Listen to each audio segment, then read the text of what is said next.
This is not your ordinary tank, because within this tank lies a story waiting to unfold. There are prey scouring to survive and predators laying in wait for the perfect time to strike. Within the past 90 days, the tank evolved from nothing but dirt into a thriving ecosystem teeming with life. And to keep you up to speed, we must go back to day 1. The tank began as my first ever big project. I say big, but compared to other terrariums, this one is pretty small. I've always built small acrylic enclosures, but I've never really challenged myself to build anything larger. And because of budget constraints, I decided to just convert my old 20-gallon aquarium that was just collecting dust in my storage room and flip it onto its side to create the perfect canvas for this ecosystem. I started laying on spray foam for the background, but I made the mistake of spraying too much, so I had to carve it back down.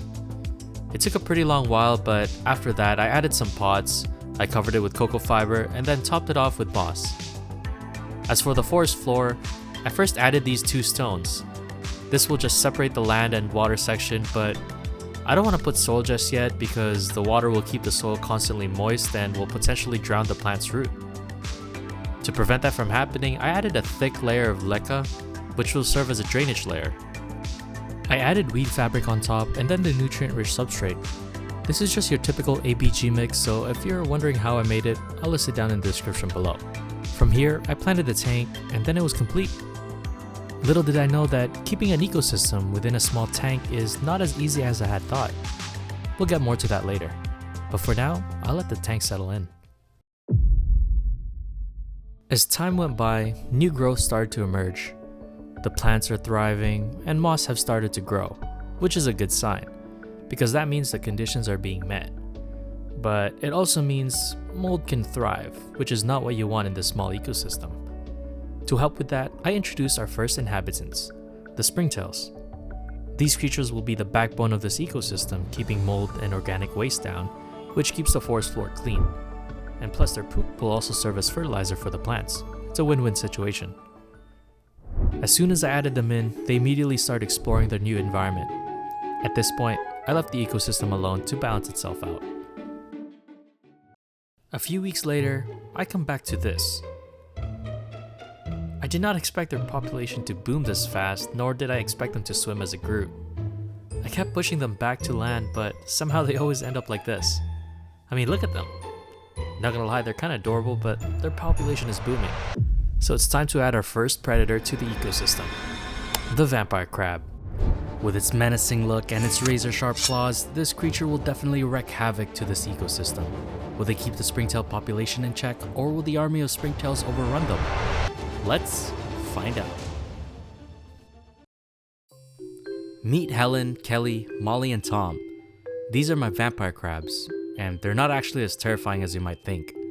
And yes, Tom has a harem full of beautiful, sharp claws and juicy, rock-hard shells and big... Anyways, I slowly put them in one by one, and immediately they started picking up food off the ground. Kelly even managed to find something to nibble on. What are you eating? I'm pretty sure that's just a rock. Literally, that's just a rock. Not too long after, they immediately scattered. Helen and Molly paired up and ventured on their own while Tom and Kelly had other plans. Up in the canopy above, along the trailing vines, are 2 ambitious crabs. What are you guys doing? What? Somehow, they managed to climb up and establish their own territory. Now I know who Tom's main crab is, but prior to this, I didn't know crabs could climb walls. That's crazy.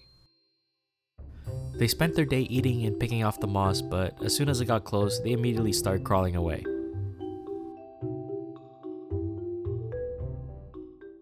A few more weeks later, I noticed the springtail population has been declining at a rapid rate, which is not a good sign. There are still a few that appear here and there, and some are probably underground hiding, but I just can't shake the feeling that they might go extinct because they are disappearing more than they could reproduce. So I introduced the first isopods. These creatures will serve to repopulate the ground floor and eat all the decaying waste in its path. After adding them in, they immediately started seeking shelter. It didn't take long for them to repopulate because by day 80 their population boomed. They're everywhere. Within each nook and cranny of the forest floor, you will see at least multiple huddled together. This species is known to be prolific breeders, and I wish I had known before adding them in because now they're on a journey to conquer the land. I started with 10 of them, which I found in my backyard, and a month later, I ended up with hundreds. With the isopod population running rampant, I needed a new predator. I need something fast, something deadly, something cunning, something adorable? Meet my morning gecko. This is not your ordinary gecko. This species of gecko is an all-female species, though in rare instances a male would pop up, but they're typically useless and sterile, just like me. Anyways, I slowly transferred her over. Oh, okay, I did not expect her to jump like that. Suffice to say, I think she's already enjoying her new enclosure. It's day 85 and our gecko is locked in. She has her sights on something and it looks to be a lone isopod. Any minute now, she's about... Boom. There you go. She immediately jumped and luckily landed on a cushion of fern.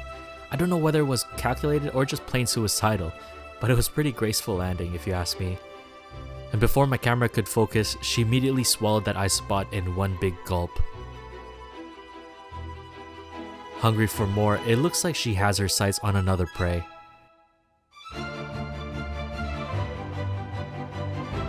It seems like the prey was too fast, narrowly escaping the hungry gecko.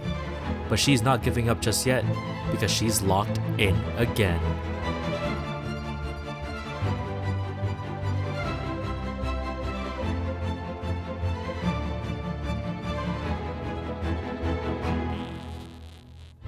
Okay, we did not need to see that. That was not what I was expecting. It seems like she just needed to relieve herself because after that, she found a nice, cozy spot where she hid for a few days. As time went on, this rainforest thrived and exploded with new growth. The ecosystem is starting to finally balance itself out. New leaves come out and grow, and old leaves decay and go. Wow, that actually rhymed. The springtails and isopods are doing their job at recycling the decaying leaves to be used as fuel for the new plant growth. The crabs are enjoying their new home, and this one even managed to catch a mealworm. The springtail population has returned, and the isopod population is now under control, thanks to this one. High above, the morning gecko watched over from its perch, a silent guardian of this nature. With its vigilant eyes scanning the world below, it stood watch over a thriving paradise, knowing its duty. Balance had finally been restored. Thank you guys so much for watching. Also, I haven't named my morning gecko yet, so if you have any ideas, let me know in the comments below. I hope you guys enjoyed this video because I poured my heart and soul into this project, so comment down what you liked about this video, and if you have any other suggestions of what you want me to do, let me know. I'll see you guys in the next one.